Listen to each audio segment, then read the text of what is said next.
ساعات بتكون فخ كبير أوي ليك اللي حواليك. حكايتنا النهاردة عن شاب اسمه كريم، شاب عادي جدا زينا كده بالظبط. حياته ما فيهاش حاجة مميزة. يصحى الصبح، يروح الشغل، يرجع يقعد شوية على الكافيه، يرجع ينام، ودايما بيشتكي إن حياته واقفة ولا فيها أي تغيير ولا مفاجآت. بس في يوم حصل اللي عمره ما كان متخيل. كريم كان راجع من الشغل، كان مروح على رجله زي العادة. الدنيا كانت ليه والشارع فاضي، مفيش إلا هو في بس. وهو ماشي لمح شنطة سودا صغيرة مرمية جنب حيطان عمارة. في الأول طنش وقال يمكن حد نسيها، بس الفضول لعب لعبته. رجع وبص حواليه، ملقاش حد. قرب من الشنطة وفتحها، وهنا قلبه وقع في رجليه. الشنطة كانت مليانة فلوس، رزم كتير أوي من الفلوس. وقف كده ومحتاس، ياخدها ولا يسيبها ولا يبلغ عنها. بس الشيطان مسابوش ولعب لعبته. قال له يا عم ده رزقك جه لحد عندك، محدش هيعرف حاجة عن الموضوع. وفعلا خد الشنطة وجري على بيته. قعد طول الليل مش قادر ينام من التفكير. الفلوس دي أكيد وراها مصيبة كبيرة، بس برضه فكرة إنه يقدر يبدأ حياة جديدة كانت مغرية جدا له. وبعد كام يوم بدأ يصرف من الفلوس شوية بشوية.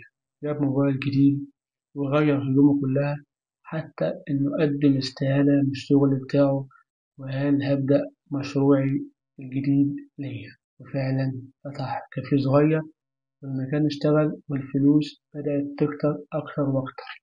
بس الدنيا مش دايما وردي.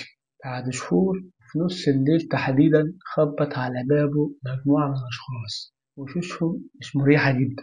واحد منهم قال له بصوت تقيل أوي فاكر الشنطة اللي لقيتها؟ إحنا جايين نرجع أمانتنا تاني. كريم في اللحظة دي اتجمد مكانه. كل اللي جه في دماغه يا ريتني ملمستها، يا ريتني بلغت عن الشنطة من الأول. الموضوع ما كانش بسيط.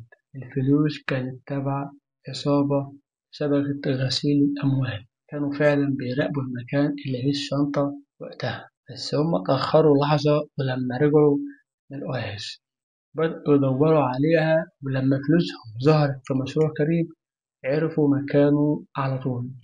في الآخر كريم اضطر يرجع كل حاجة، حتى الكافيه باعه.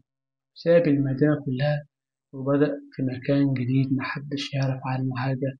ومن يوميها كل ما يشوف شنطة مرمية في الشارع يبص لها ويكمل في طريقه عادي، ويقول في نفسه مش كل شنطة ممكن تكون رزق ليك. ممكن الشنطة دي تودي الدنيا في مصايب وتهدها على دماغك ودماغ اللي حواليك. فعلا في كل حاجة مغرية ممكن تبقى خير ليك. ساعات بتكون فخ كبير أوي ليك اللي حواليك. خد النصيحة، متفتحش أي حاجة تاني مش بتاعتك. سلام.